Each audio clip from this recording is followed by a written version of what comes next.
If you're thinking of putting yourself back out there, maybe you've gotten over the ex or you're ready to test the waters and date again, then you'll want to watch this video.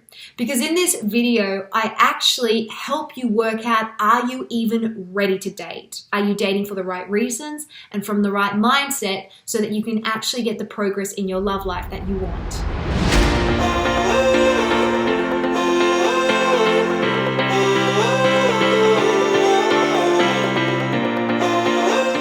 Hey everyone, welcome back to my room, my channel, my life. I'm Renee Slansky. I'm a professional dating and relationship coach, and I help women break toxic cycles and build the relationship that they desire and deserve. Just because we have a desire to meet someone and to date doesn't necessarily mean that we should. A lot of the times we act on our feelings without first assessing, where is this feeling coming from? Is it healthy? And is it something that I should actually be doing this action for?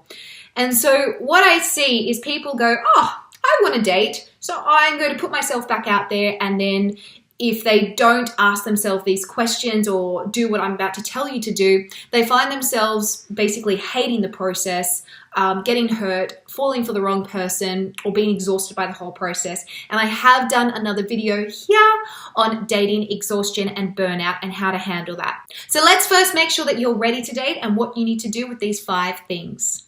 The first one is this: dating mindset. Now, if you've watched any of my trainings or if you've worked with me, you'll know that I talk about your dating mindset, because your mindset is basically where you make your decisions from. And our decisions result in who we engage with and what we do with that person. Because there's only ever 2 reasons why we suck in love, and that is we're either doing the wrong thing or we're dating the wrong person.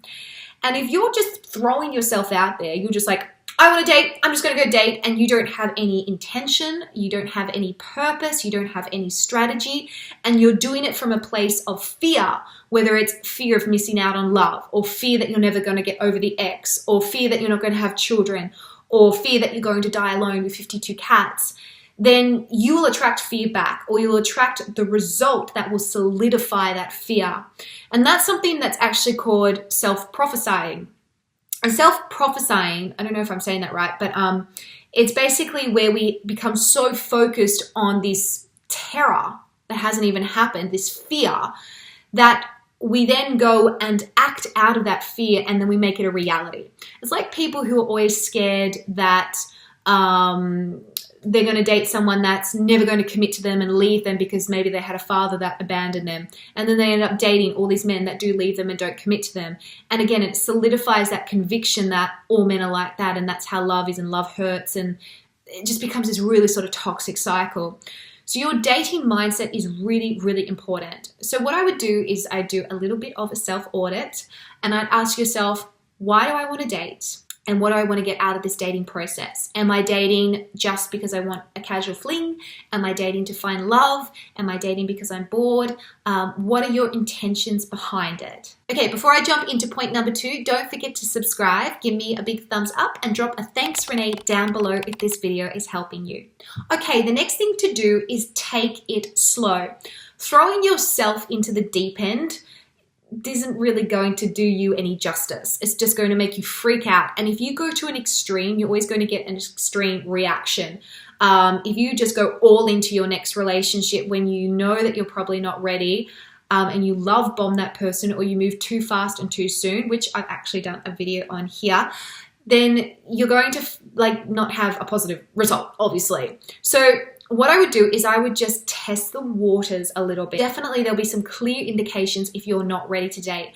One of those clear indications will be comparison. Are you constantly comparing your ex to the person that you're dating? Are you finding that at the end of the day, you go back home and all you think about is your ex, and then you're over romanticizing what you had with them, even though it obviously ended for a reason? So comparison's a big one. The second one is fear and anxiety. Do you have fear about dating? Do you have anxiety when it comes to going on dates? Now, we all get a little bit nervous, and if we're, putting ourselves out there for the first time in a long time, then of course you'll have a little bit of anxiety. But if you are literally paralyzed about the thought of meeting someone else, or the thought of falling in love, or the thought of getting hurt, or the thought of dating, then you probably need to do a little bit more healing before you actually go out there and date.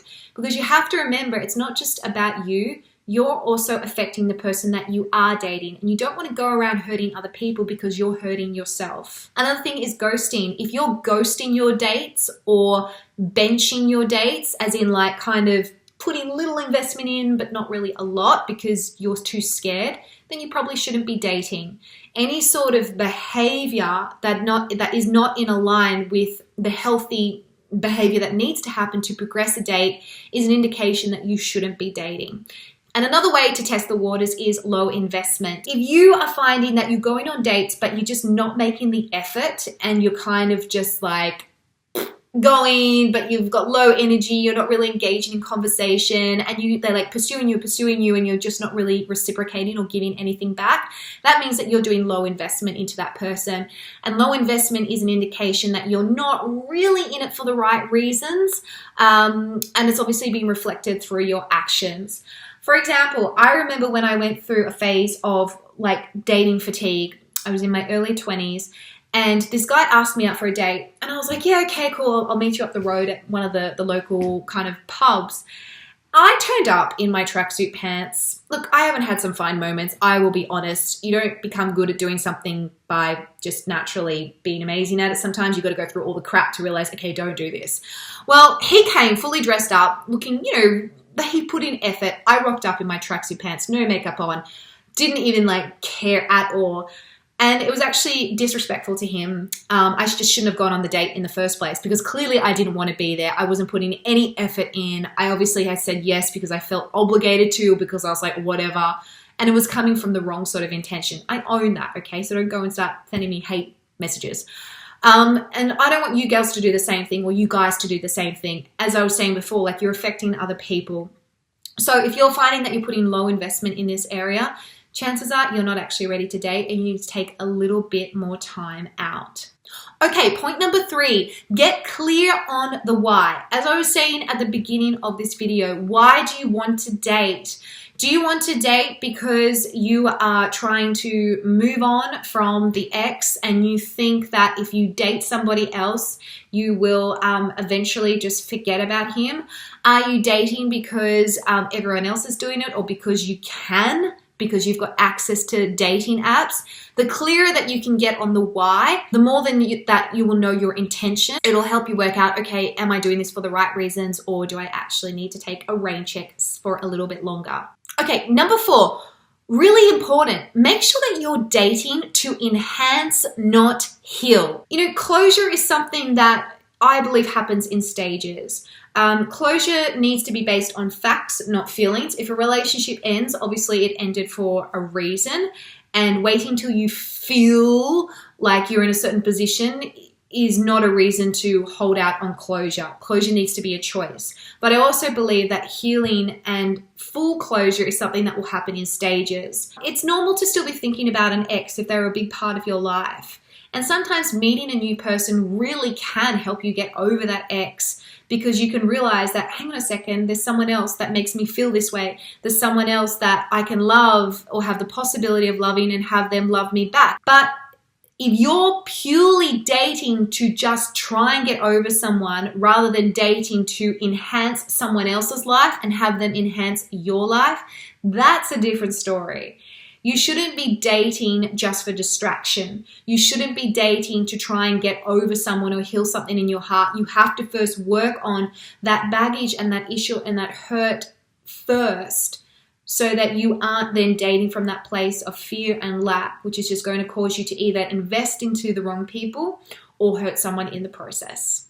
Okay, and lastly, number 5, make sure that you've subscribed, and of course drop a thanks, Renee, if this video is helping you. When you date and when you're putting yourself back out there, there is a difference between guarding your heart and blocking love. Guarding your heart is about going, okay, I'm going to have certain standards in place. I'm going to pace myself. I'm going to make sure I make wise decisions instead of emotionally reacting to how I feel and blah, blah, blah. As opposed to blocking someone. Blocking them because you obviously have this fear of getting hurt is usually representative in the way that you don't reciprocate much. You set your expectations so incredibly high that they can't even achieve them because they're not even healthy. And then you push people away. And you don't want to date and push people away because obviously that kind of contradicts the whole point of dating. Yet at the same time, you don't want to be so open that you fall for someone that you don't really know and then you get hurt. Know what you should be doing in each stage, because there's different things that you should be doing in each stage. And if you haven't watched my free masterclass, I highly recommend that you do watch it. The link for that is down below. It gives you the 4 shifts that you need to make in order to be able to break this cycle and set yourself up for healthy love. All right, girls, hope that helped you. Yeah, that's it for now. Don't forget to check out my free masterclass, and I will see you ladies next time. Don't forget to subscribe if you haven't already. Drop me a thanks Renee down below and let me know, are you ready to date? Do you think that you're ready to date, and has these tips helped you?